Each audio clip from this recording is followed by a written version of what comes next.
आता बातमी शर्मिला ठाकरेंसंदर्भातली आहे। शर्मिला ठाकरे यांनी नवी मुंबई पोलीस आयुक्तांची भेट घेतल्याचं कळतंय।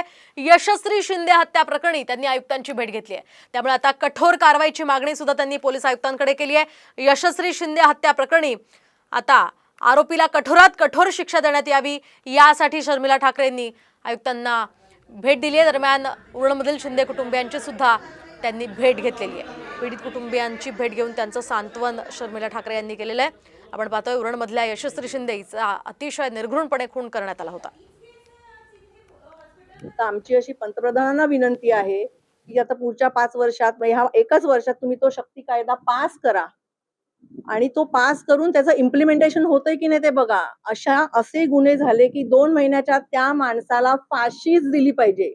पुरुषाला धर्म नसतो, हे जे असे काम करतात ना ते पुरुषाला धर्म नसतो। त्याच्यामुळे धर्मनिरपेक्ष जो कोण पुरुष करतोय त्याला तात्काळ शिक्षा झाली पाहिजे। तो कुठच्याही धर्माचा असो। असं काही नाहीये की लव जिहाद केलं म्हणून त्याला मारायचं आणि मंदिरांनी पुजाऱ्यांनी केलं म्हणून त्याला सोडायचं। त्याला तेवढीच कडक शिक्षा झाली पाहिजे।